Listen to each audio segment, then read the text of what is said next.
En el vídeo de hoy vamos a tratar de explicar cómo era la vida en un gulag. Welcome to the Gulag. If you survive, you earn your freedom. Bueno, pues hola a todos, yo soy Pedro, vivo en Kazajistán, como podéis ver en el nombre, que por cierto al lado del nombre hay un suscribirse y una campanita que si os gusta el vídeo siempre podéis darle. Y en el vídeo de hoy voy a tratar de explicaros cómo era la vida en un gulag. Para ser exactos voy a hablaros del gulag de Karaganda, el llamado Karlag. Bueno, pues hace unas pocas semanas tuve la oportunidad de visitar el gulag de Karaganda, el llamado Karlag, que es uno de los gulags más grandes que hubo durante la época de la Unión Soviética. Es un museo ahora mismo, se puede visitar, y pude descubrir varios datos interesantes que muchas veces cuando hablamos de los gulags en España se desconocen, puesto que la información sobre estos gulags, pues bueno, es un poco, desde mi punto de vista, diferente a la realidad. Esto no significa que yo sea un fanboy de la Unión Soviética ni nada por el estilo, sino que voy a dar los datos más objetivos posibles de lo que a mí me dieron en este museo. Hay otro museo en Astana, que es un Algir, es decir, un campo en el que vivían las mujeres y los hijos de los enemigos de la patria, por así decirlo, y porque es un acrónimo en ruso, y también voy a tratar de visitar este gulag, pero todavía no he tenido la oportunidad, y cuando lo visite, pues lo mismo hago un extra sobre esta información. Para empezar, el gulag de Karaganda es uno de los más grandes que hubo y estuvo en funcionamiento desde el año 31 hasta el año 59. Recordemos que durante este periodo, especialmente hasta el 51, es durante el periodo de Stalin en el poder y es el periodo en el que hubo mayor número de personas que fueron, bueno, movilizadas o deportadas a los campos de trabajo forzados, que son los gulags. Por si alguno aún no sabe muy bien lo que es un gulag, los gulags básicamente eran las prisiones de trabajos forzados que existían en la Unión Soviética. Estas prisiones venían ya del régimen del Imperio Ruso, lo que pasa que ahora se utilizaban pues muchas veces con motivos políticos, que es lo que los hace novedosas. Pero para que sepáis que es algo que se utilizaba desde antes, Stalin estuvo en 5 campos de trabajo en Siberia, de los cuales se escapó, que es una historia bastante interesante, pero bueno, eso es una cosa simplemente para que sepáis que es un sistema de prisiones que se llevaba utilizando desde el Imperio Ruso. Una cosa que quería destacar es que me gustaría traeros vídeos del Museo del Gulag, pero no se permite grabar, solo se permitía hacer fotos, con lo cual traeré algunas fotos sobre, bueno, las iré poniendo por aquí sobre lo que era el Gulag en sí. Vale, entonces, como ya digo, el Gulag trabajó desde el año 31 hasta el año 59, pero lo más importante y lo que más me llamó a mí la atención es que el Gulag o el concepto de Gulag no es para nada parecido a lo que nosotros nos imaginamos. Cuando nosotros hablamos de un Gulag siempre nos imaginamos la típica imagen que vemos pues de un campo con barracones, una especie de prisión, no pequeña, pero bueno, de un tamaño mediano, en el cual hay gente, pues como en los campos de concentración alemanes, que un campo de concentración no es lo mismo que un campo de exterminio, es decir, eran los campos de prisioneros de toda la vida. Y pues bueno, un campo de trabajo forzado donde todo el mundo estaba en barracones, algo muy concentrado, como si fuese una cárcel, es lo que nosotros imaginamos, diría yo. Todo lo contrario, el Gulag de Karaganda tenía 300 kilómetros de largo por 200 kilómetros de ancho, es decir, son ciudades penitenciarias, es decir, era una región literalmente cerrada y de forma penitenciaria, pero que dentro tenía sus propias prisiones, es decir, prácticamente era como una ciudad normal. A ver, normal, estamos hablando de forma geográfica, pero no era una ciudad normal donde la gente llevaba a cabo trabajos forzados y, bueno, básicamente vivían ahí. ¿Qué significa esto?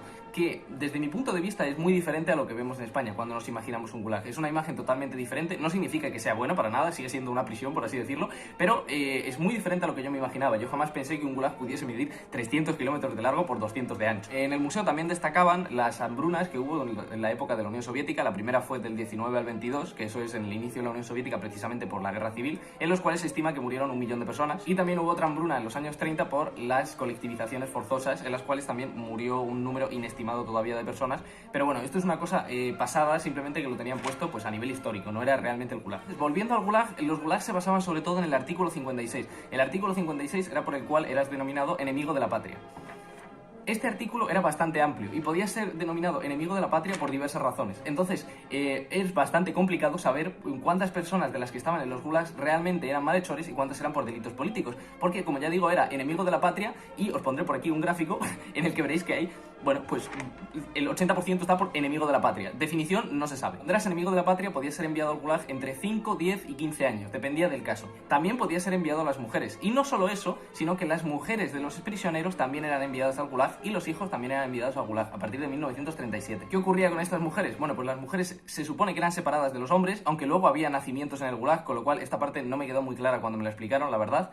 Y dentro de las mujeres y los hijos se les separaba de las madres, se llevaban a orfanatos y y a partir de los 15 años trabajaban también en estos campos forzados. Lo más importante para entender en el Gulag es que el Gulag, más que una cárcel, era tirar gente a la nieve, por así decirlo. Voy a explicarme. En el Gulag a la gente que llegaba no se les daba prácticamente nada, como mucho las habitaciones o barracones, pero cada cosa que tuviesen que hacer o que quisiesen hacer se lo tenían que hacer ellos.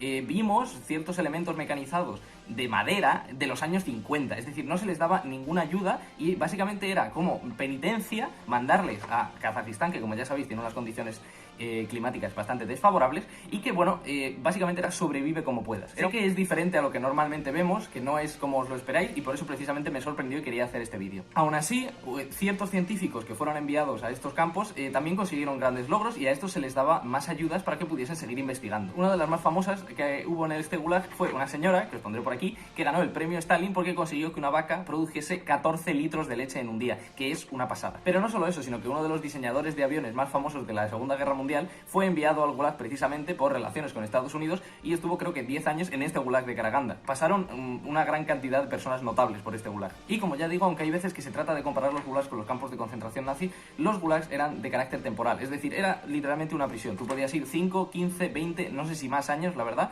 pero lo normal es que luego volvieses a la sociedad, por así decirlo. De estos Gulags es de donde luego surge la mafia rusa, que bueno, eso da para un vídeo especial, pero no vamos a tratarlo aquí. Este Gulag fue utilizado del año 31 al año 51 de forma más intensiva durante la época de Stalin, como ya he dicho, y del 51 al 59 se siguió utilizando, pero tenía una población mucho menor. En total, a lo largo de este tiempo, llegaron a pasar más de 1 millón de presos por este Gulag. En el Gulag las torturas estaban permitidas, solo unas cuantas torturas, que sé que suena raro, pero había algunas permitidas y otras no, y como ya digo, había prisión dentro del Gulag donde, pues, si tú te comportabas de una forma no ética, imagino, pues podías ir a acabar en esta prisión donde era todavía peor, como os podéis imaginar.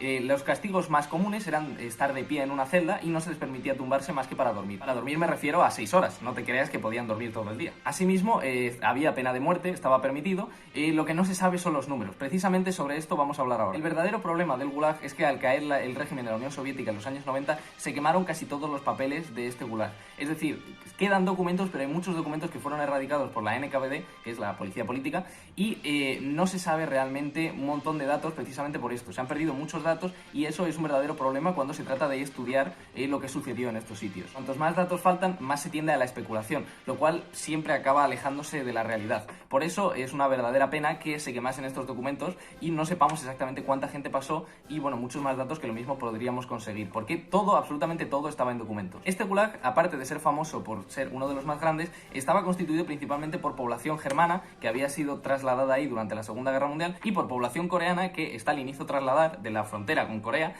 bueno, la Corea japonesa, porque se creía que podían ser posibles espías. Hay un montón de gente que fue trasladada, tendréis aquí los porcentajes de gente que había en este país, había mucha gente, en este Gulag había mucha gente del Cáucaso también, y por lo general era un Gulag de carácter muy diverso que ha hecho que la población de Kazajistán en Karaganda sea especialmente diversa, y es que en los años 50 el 40% de la población era alemana, todos en el Gulag, claro. Esta población se ha quedado allí, es decir, hay algunos alemanes que han vuelto a Alemania porque se les dio la opción de la nacionalidad, pero hay algunos alemanes que se han quedado viviendo ahí y son, pues bueno, unos kazajos más. En general, y para concluir, los Gulags, como ya veis, eran unas condiciones especialmente duras, sobre todo climáticamente, y era una ciudad-prisión, que es lo que me gustaría destacar como mayormente. Nosotros siempre creemos en esos barracones, en esa imagen del Gulag, que no es exactamente lo que era, sino que era una ciudad fortificada con prisiones. Es decir, había casas, había barracones, había un poco de todo y sobre todo era una especie de Minecraft. Háztelo tú mismo, literalmente. Bueno, he tratado de hacer el vídeo lo más serio posible y tratando los puntos principales, espero no haberme desviado mucho y que, bueno, hayáis podido aprender un poquito más sobre los Gulags. Trataré de ir al Gulag de Astana y aprender un poquito más sobre cómo fue este Gulag, que como ya digo era de mujeres y niños porque es un poco diferente, pero recuerdo una vez más que en los Gulags cuando se te mandaba a ti, se te mandaba a toda la familia. Espero que os haya gustado el vídeo, si os ha gustado ya sabéis, like y suscribirse para que haga más y nos vemos en el próximo vídeo.